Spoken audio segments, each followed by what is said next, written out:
નમસ્તે વિદ્યાર્થી મિત્રો, ગોકુલ ગ્લોબલ યુનિવર્સિટીમાં આપનું સ્વાગત છે. આજનો આપણો વિષય છે પ્લાન્ટ એનાટોમી એટલે કે વનસ્પતિની અંતસ્થ રચના. What is anatomy? એનાટોમી એટલે વિજ્ઞાનની એક એવી શાખા કે જેમાં સજીવ શરીરની અંતસ્થ રચનાનો વિચ્છેદન દ્વારા અભ્યાસ કરવામાં આવે અને તેનું વર્ણન કરવામાં આવતું હોય છે. એમાં હવે પ્લાન્ટ એનાટોમી એટલે કે વનસ્પતિ અંતસ્થ રચના એટલે શું? તો પ્લાન્ટ એનાટોમીને આપણે ફાઇટોટોમી તરીકે પણ ઓળખીએ છીએ. તેમાં વનસ્પતિની પેશીઓ, મૂળતંત્ર, પ્રકાંડ, પર્ણ, પુષ્પ, ફળ, બીજ વગેરેની આંતરિક રચનાનો અભ્યાસ કરવામાં આવે છે, માટે આપણે તેને વનસ્પતિ અંતસ્થ રચના કહીએ છીએ. હવે આમાં આપણે પેશી વિશે સમજવાનું છે. તો સૌપ્રથમ વોટ ઇઝ ટિશ્યુ? પેશી એટલે શું? પેશીની આંતરિક રચના વિશે અભ્યાસ કરતાં પહેલાં પેશીની વ્યાખ્યા જાણી લઈએ. પેશી એટલે રચના, કાર્ય અને ઉદ્ભવની દ્રષ્ટિએ સમાન કોષોના સમૂહને આપણે પેશી તરીકે ઓળખીએ છીએ. વનસ્પતિ પેશીને બે ભાગમાં વિભાજિત કરવામાં આવે છે. મેરિસ્મેટિક ટિશ્યુ એટલે કે વર્ધનશીલ પેશી અને પરમેનન્ટ ટિશ્યુ એટલે કે સ્થાયી પેશી. વર્ધનશીલ પેશીને ફરીથી ત્રણ ભાગમાં વિભાજિત કરવામાં આવે છે: અગ્રીય વર્ધનશીલ પેશી, આંતરવિષ્ટ વર્ધનશીલ પેશી અને પાર્શ્વીય વર્ધનશીલ પેશી. જ્યારે સ્થાયી પેશીને બે ભાગમાં વિભાજિત કરવામાં આવે છે: સરળ સ્થાયી પેશી અને જટિલ સ્થાયી પેશી. સરળ સ્થાયી પેશીમાં મૃદુતક પેશી, સ્થૂળકોણક પેશી અને તડોતક પેશીનો સમાવેશ થાય છે. જ્યારે જટિલ સ્થાયી પેશીમાં જલવાહક અને અનવાહક એ બંનેનો સમાવેશ થાય છે. હવે વર્ધનશીલ પેશીના કેટલાક લક્ષણો સમજીએ. તો સૌપ્રથમ વર્ધનશીલ પેશી એ વનસ્પતિની એવી પેશી છે જે તેના સમગ્ર જીવન દરમિયાન સક્રિય રીતે વિભાજન કરવાની ક્ષમતા ધરાવે છે. આ પેશી અવિભેદિત પેશી છે, એટલે કે ચોક્કસ કાર્યોને અનુલક્ષીને તેના કોષોનું વિભાજન થયેલું હોતું નથી. ત્યારબાદ આ પેશીના કોષોને વર્ધનશીલ કોષો તરીકે પણ ઓળખવામાં આવે છે. વર્ધનશીલ પેશીઓમાં કોષો ઘણા નાના અને ઓછી રસધાનીઓ યુક્ત હોય છે. મોટાભાગે રસધાનીનો અભાવ હોય અને જો હોય તો ખૂબ જ ઓછી માત્રામાં જોવા મળે છે. વર્ધનશીલ પેશી એ જીવંત અને પાતળી સેલ્યુલોઝની બનેલી કોષ દિવાલ ધરાવે છે. તેઓ ઘટ્ટ કોષરસ ધરાવે છે. વર્ધનશીલ પેશી અપરિપક્વ કોષોની બનેલી હોય છે. આ પેશીના કોષો ખોરાકનો સંગ્રહ કરવાની ક્ષમતા ધરાવતા નથી. તેઓ સ્થાનિક અને મોટું કોષ કેન્દ્ર ધરાવતા હોય છે. વર્ધનશીલ પેશીના કોષો નાના અને સમવ્યાસી હોય છે. તો આ વાત થઈ વર્ધનશીલ પેશીના કોષોના સામાન્ય લક્ષણોની. હવે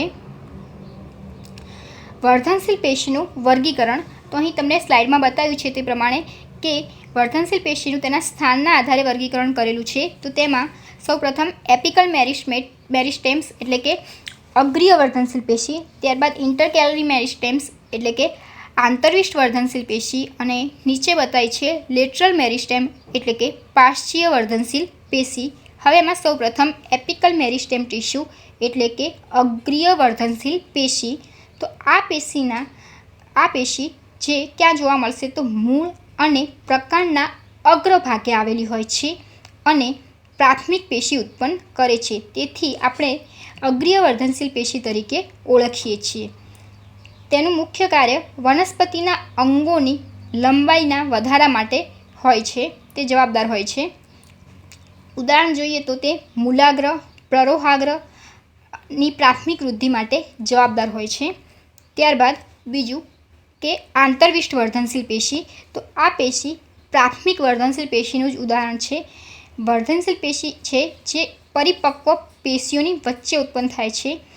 આ વર્ધનશીલ પેશીની ક્રિયાવિધિ દ્વારા વનસ્પતિના અંગોની લંબાઈમાં વધારો થાય છે.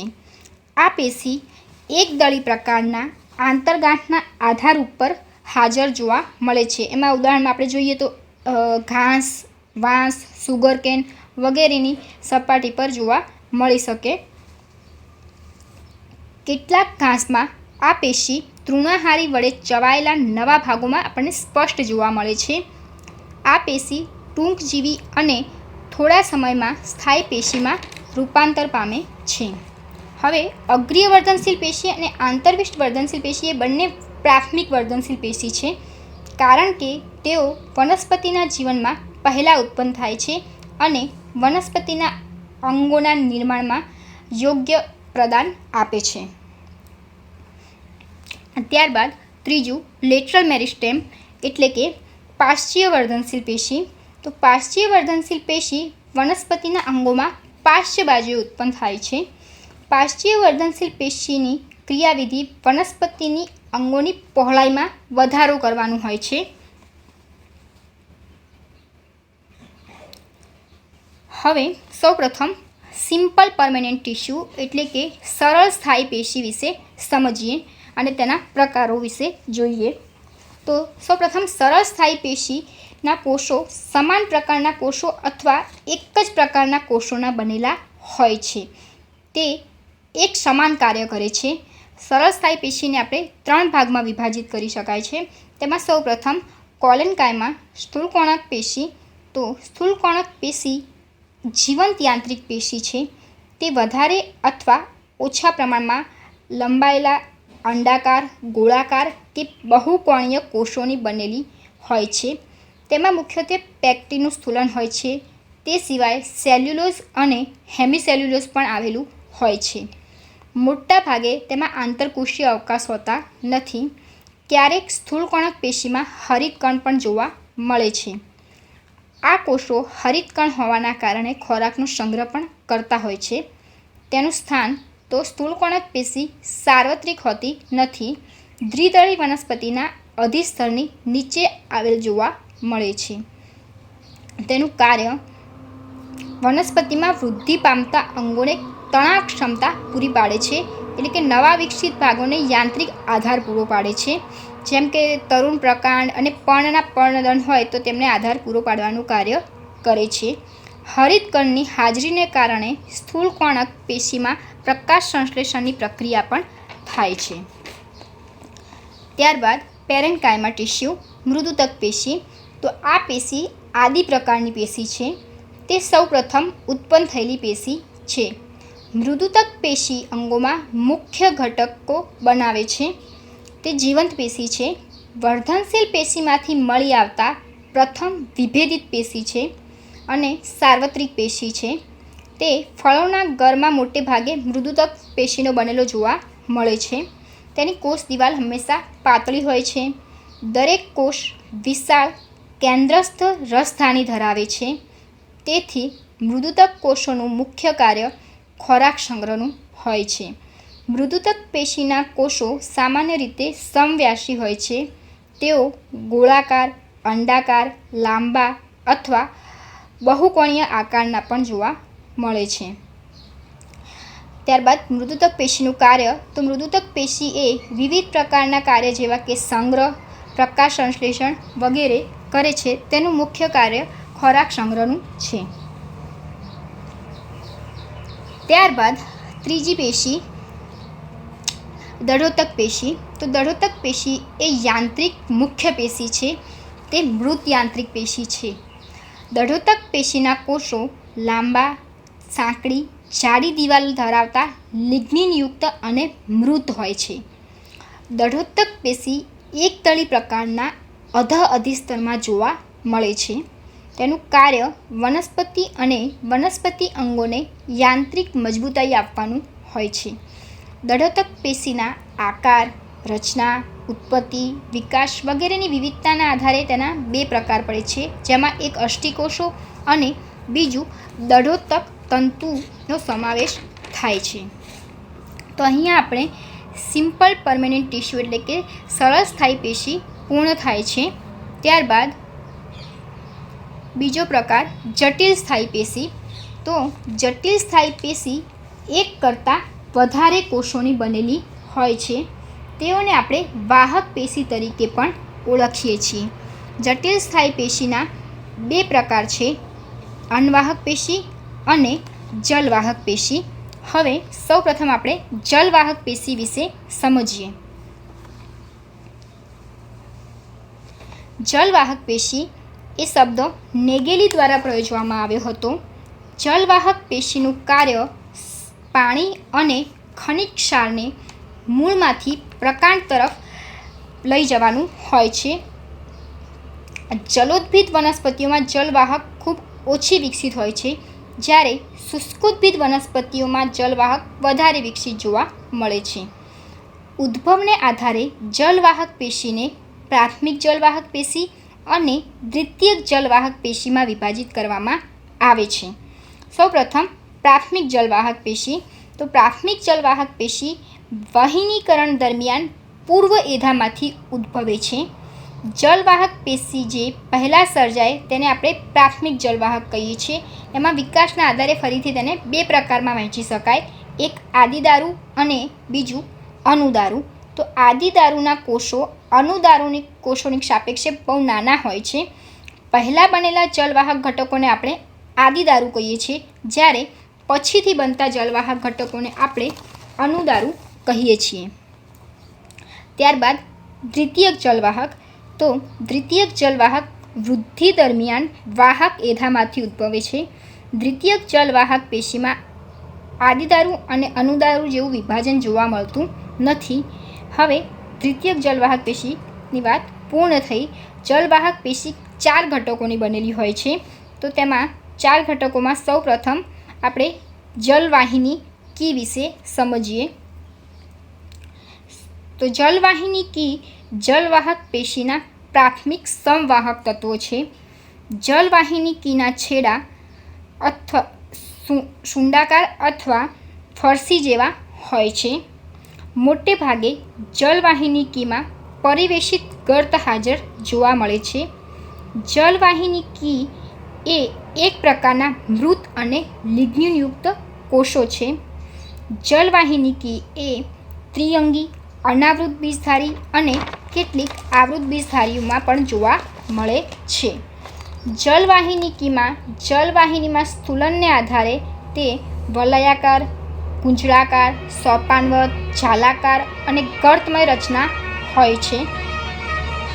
હવે તેનો બીજો ઘટક જલવાહિની. તો જલવાહિની જલવાહક પેશીનો આધુનિક સંવહક ઘટક છે. જલવાહિની બહુકોષીય છે. તે અસંખ્ય કોષોની બનેલી હોવાથી તેને જલવાહિનીના સભ્ય અથવા જલવાહિની રચનાઓ પણ કહેવામાં આવે છે. જલવાહિનીમાં કોષરસ હાજર હોતું નથી. જલવાહિની લગભગ બધી જ આવૃત બીજધારી વનસ્પતિઓમાં જોવા મળે છે, પરંતુ કેટલીક અનાવૃત બીજધારીમાં પણ આવેલી હોય છે, જે અપવાદ હોય છે, જેમાં એફ્રેડા, નિટમ વગેરે લઈ શકાય. ત્યારબાદ જલવાહક પેશીનો ત્રીજો ઘટક જલવાહક તંતુ. તો તે મુખ્યત્વે પડદાયુક્ત અથવા પડદાવિહીન હોય છે. જલવાહક તંતુ જલવાહિની કી અને જલવાહિનીઓને મજબૂતાઈ પૂરી પાડે છે. તેઓ પુષ્કળ પ્રમાણમાં દ્વિતીયક જલવાહક પેશીમાં જોવા મળે છે. ત્યારબાદ જલવાહક પેશીનો ચોથો ઘટક જલવાહિની મૃદુતક. તો જલવાહિની મૃદુતક એના કોષો જીવંત અને કોષ દિવાલ સેલ્યુલોઝની બનેલી જોવા મળે છે અને પાતળી હોય છે. તેનું કાર્ય સ્ટાર્ચ, ચરબી અને ટેનિનમાં સંગ્રહની રચનામાં ખોરાક પદાર્થોનો સંગ્રહ કરે છે. હવે જલવાહક પેશી આપણે પૂર્ણ કરીએ છીએ. ત્યારબાદ બીજી પેશી, જટિલ સ્થાયી પેશીનો બીજો પ્રકાર અન્નવાહક પેશી વિશે સમજીએ. તો અન્નવાહક પેશીનું મુખ્ય કાર્ય પર્ણમાંથી તૈયાર થયેલા ખોરાક પદાર્થોને વનસ્પતિના અન્ય ભાગોમાં પહોંચાડવાનું હોય છે. ઉદ્ભવને અનુલક્ષીને અન્નવાહક પેશીને પ્રાથમિક અન્નવાહક અને દ્વિતીયક અન્નવાહક એમ 2 ભાગમાં વર્ગીકૃત કરવામાં આવે છે. પ્રાથમિક અન્નવાહક વાહિપુલના નિર્માણ દરમિયાન આદિએધા અને અન્નવાહકમાંથી ઉત્પન્ન થાય છે, અને દ્વિતીયક અન્નવાહિની દ્વિતીયક વૃદ્ધિ દરમિયાન પુલીય એધામાંથી ઉત્પન્ન થાય છે. અન્નવાહક પેશીના 4 પ્રકારના કોષોની બનેલી હોય છે. હવે એક એક કોષો વિશે સમજીએ. તો તેમાં સૌપ્રથમ 4 પ્રકારના કોષો કયા કયા? તો ચાલની નલિકા, સાથી કોષો, અન્વાહક મૃદુતક અને અન્વાહક તંતુઓ.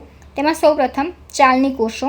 તો ચાલની કોષો એ જીવંત કોષ સમૂહનું ઉદાહરણ છે.